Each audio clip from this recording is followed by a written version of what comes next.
It's time to sit back, relax, and listen to Conversations with Joan. Conversations with Joan will inspire, motivate, and empower you. Live your best life now. Listen, learn, think, and decide. And now, here's your host, Joan Herman.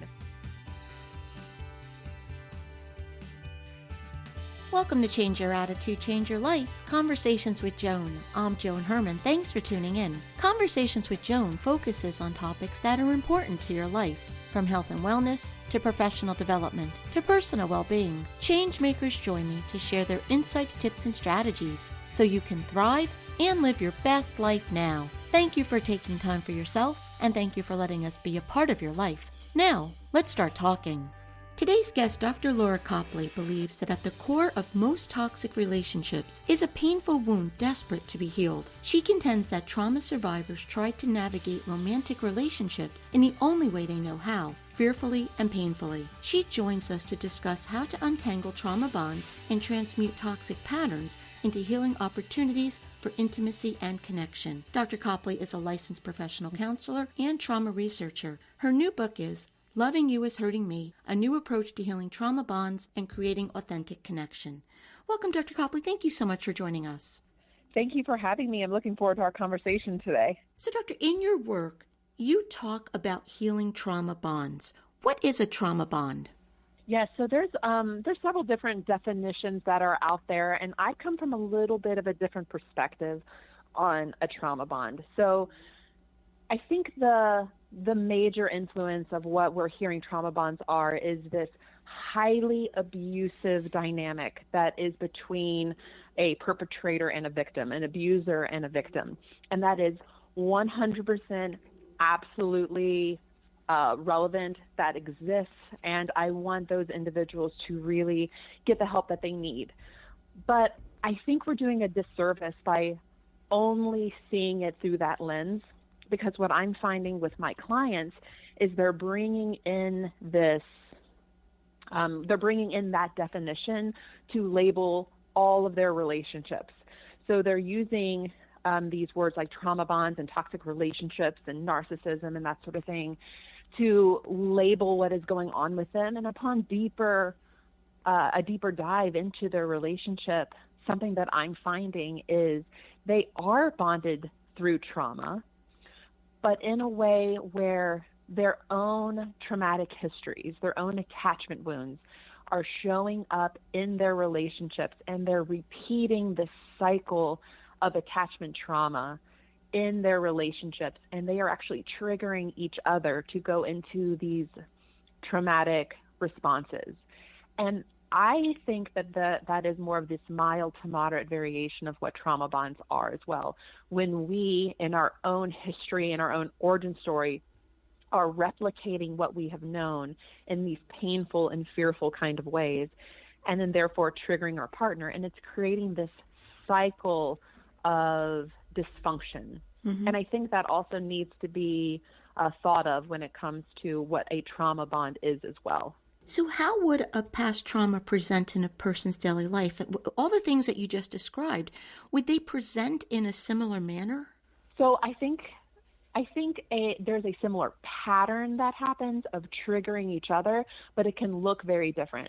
So, for example, let's just say that there is an adult who grew up in an environment where their job was to be seen and not heard.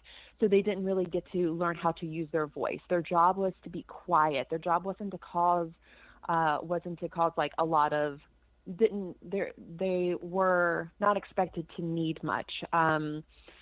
So in their adult relationships, they might hold back. They might silence themselves. They might numb out. They might stonewall. They might have a more avoidant attachment to their partner.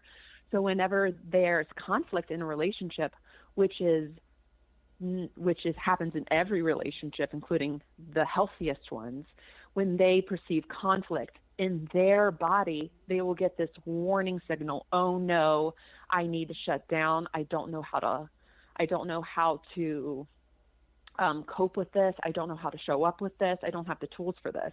So their partner will see that as my person doesn't care. My person is leaving me. My person doesn't care about what is hurting me. And so then their trauma wounds, for example, might be triggered. Mm-hmm. So they go, and their response might be, he's abandoning me, he's leaving me, he doesn't care, I'm unwanted, I'm unlovable. And then, for example, they might start to thrash and get more critical, get more anxious, and they might cling and chase, metaphorically, their partner more, Mm-hmm. which therefore shuts their partner down even more, which triggers them. And you see we have this negative feedback loop. And no one really knows what's going on, why it's happening. Right. So both people are in this, they're at the surface level. They're in the content of their current problem. They don't see that the way they are reacting is based on these deeply ingrained patterns that they possibly learned in childhood, and they're just manifesting in these more extreme ways in adulthood. Does someone who's been wounded by trauma tend to attract another wounded person? It's very common. Now, it's either done, they are replicating a pattern that they heard or that they went through. They're replicating a pattern that they went through, or their pendulum swinging the other way, and they have such an aversion to any sort of similarity of the pattern that they grew up with. So either way, we are living in a reactive way. We're either replicating or we have an aversion. And both are examples of, I don't trust myself and how to handle situations that are familiar or similar to what I grew up with. Is it always something that occurred in childhood? So, for example, let's say a woman is married to an alcoholic and she gets a divorce. And now when she's trying to have another relationship in midlife, she relives all of those things that she experienced in that abusive relationship. Can it happen at an older age? Of course, yes. So I get that question asked a lot. And I would say absolutely trauma can happen later in life. And we might be in an adult relationship and, like you said, like they might fall into substance use, and a side of them, a part of them comes out that they didn't know in the beginning. And they left that relationship, but they're moving on. And so now they are calibrated to have some sensitivities and just more awareness around some signs to look for. So it can absolutely happen.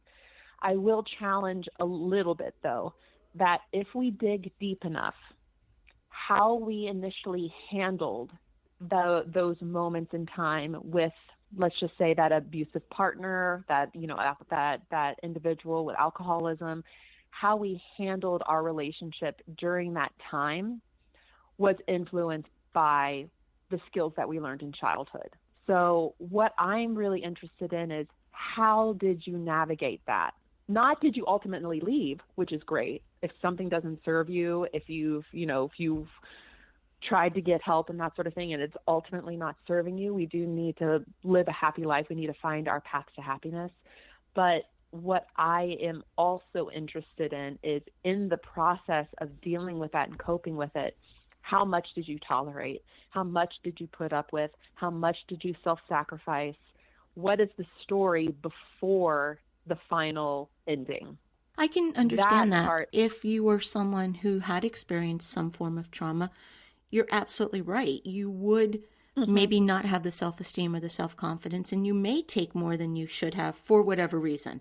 And in some cases, what I find a lot of is we fall into, for example, if our partner has addiction or is not able to function at the level that we would like to see with a partner that we have this mutual symbiotic relationship with. A lot of my clients have what I call the burdened caretaker within them. So in childhood, they were responsible for caretaking a parent's emotions. Maybe their parents provided them with house and clothes and food and all of those necessities, but was it the child's responsibility to take care of the parent's emotions? Did the child have to nurture mom? Did the child have to turn to the comedian for dad to make dad happy? Was it their job to handle and fix and heal their parents at the emotional and psychological level? Because then we will step into relationships that aren't serving us, and we will step into the caretaker role, or the hero role or the savior role and say it, and somehow say it is my job to stay in this to make them better. And I can see how this can become a problem for people because, you know, to be honest with you, before I started doing this work, I went through life pretty much on autopilot, Mm-hmm. mindless. I Mm-hmm. didn't pay attention to why I did what I did, why I felt Yes. the way I did. And I think most people live their lives the way I was living. So unless Yes. you do self-evaluate and Mm-hmm. self-reflect and look back at how did I get here, it's very Right. difficult to see why you're doing the things you do. Right. And honestly, sometimes our trauma wounds, they don't have to look like these dark, obviously self-sabotaging characteristics. Sometimes we can mask our trauma wounds and our trauma parts and the reactions in these very beautiful ways, but deep down they're because of suffering. And that's a bit of my story because I was definitely the hero child. It was my job to redeem my parents' story. Both of my parents had a lot of unfinished business. There were things that they regretted they didn't do, and so it was my job to shine for them. And so, you know, on my Facebook status, and if you go to my Instagram wall throughout like my like 20s and 30s and that sort of thing, you will see me creating this magnificent story for myself. But really, it was because I was never given permission to slow down. Mm-hmm. I was reinforced by how excellent I was, by all the things that I was doing. That's how I learned that I had worth. So in my relationships, I couldn't slow down for them. I couldn't be vulnerable with them. I couldn't meet them in this very heartfelt, vulnerable way because I was out doing my next great adventure. I was out saving the day all the time. And that's who I felt I needed to be. But in the process, that made my people that I was supposed to love feel alone and rejected. And that triggered their trauma wounds of them not being enough for me. So it doesn't have to be these catastrophic reactions. Sometimes our trauma wounds can be packaged very pretty. Well, they can be packaged in love because as you were Yeah. describing a Mm. child who cares for their parents, you described my life. I was born Oh, two yeah. years after my 14-year-old brother died. And so for Oh, my my gosh. life, through love, I always felt that I needed to be good, to not give my parents any problems, to take care of Yes. them in essence. So that, you know, when we say trauma, we always think it means abuse or something like that, but Mm-hmm. that's a trauma from love. And I never thought about it Yes. that way. Yes, yes, absolutely. And I like how you worded that. Yeah, trauma doesn't have to be these catastrophic, awful, obviously awful experiences. It could be these subtle ways that we were forced into being something that, you know, appeared very functioning, appeared very like good, quote unquote good. Mm-hmm. But then it never gave us an opportunity to disappoint. It never gave us an opportunity to not do well. And when we when we don't know that we are still good, even if we don't get something right, or if we need to rest, or if we're sad, or if we have any other type of emotion besides something that is quote unquote positive, if we're not able to incorporate that in our identity, we don't know how to be a full person for somebody else. And then what I did, Doctor, I took all Mm. of that caregiving that I had known my entire life up to the point of being an adult, and then I transferred that over to my husband and my family, and I lost Yes. myself in a Yes. 21-year-old marriage. And so that's when I started doing this work, and I can see how that can happen. And until you actually look back and try to find the source of why you're doing what you're doing, I think it's very difficult to change, to make lasting change in your life. Yes, absolutely. And, you know, speaking to what your experience was, it can even happen in relatively good relationships where we are stepping into, for example, both you have the burdened caretaker, I had the burdened hero, very similar trauma reactions. But when we step into life, we enable other people to need us in a certain way. And even good people can be susceptible to this. So as we are, working our magic and taking on all of these burdens and fulfilling all of these roles, other people are now, we're teaching other people to expect that of us. And then they start expecting it of us, and then we're burdened even more. And they don't know, how exhausted we are, because heaven forbid we actually show it. And then it's much later when we are crashing and burning and have no energy left that people are left wondering, what's wrong with you? Well, I have been living on this autopilot for my entire life, not giving myself any permission to also be taken care of. We're a society of people who like to say, I'm healed, I'm cured, done, over with, never have to deal with this again. And sometimes we think we've worked through our issues, but then out of nowhere, they creep up on us. You could be walking in the supermarket and bam, you get hit with something that you thought you dealt with. Is there ever a point when you can say to yourself, I'm good, I'm healed, this is behind me? It reminds me of when Buddhist monks are kind of questioned, have you reached enlightenment yet? And, they are so far more maybe spiritually evolved and grounded and regulated than maybe we are. And they'll say no, because there is something that is attached, that is ego's attachment, that claiming it is part of a bit of a warning sign that your ego is still very much activated. So I would say something similar. I would say, if I am just complete, I have done all of my work, there is nothing wrong with me, I am perfect, I am healed, there is nothing else I need to learn, I will see that as, you are at a place where you're resisting the next stage of your growth. Mm-hmm. And so I don't think we're ever done. And that's not I don't mean that in this defeated kind of way. Eventually, when we've done enough work and we've evolved and we're transcending, the next stage of work can be really exciting. Mm-hmm. And we start to trust ourselves. We don't have this sense of, oh God, there's something else. Here's another trauma I have to work on. It's this sense of, look how much I've already done. I know the way. So maybe I'm encountering something else I need to work on, but I don't see it as doom anymore. I see it as, all right, I know I can do this. Mm-hmm. I've done it before.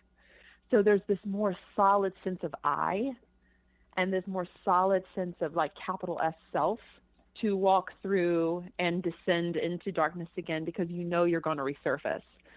So I think you might reach a level of transcendence. You might reach a level of self-confidence and self-esteem, but I don't think you're ever done learning. So the key would be in self-awareness. If you see something mm-hmm. coming on, it's learning to recognize your triggers or recognize when something is about to cause you to spiral, and then you can quickly implement the tools you've learned and hopefully, mm-hmm. Kind of brush yourself off and move on.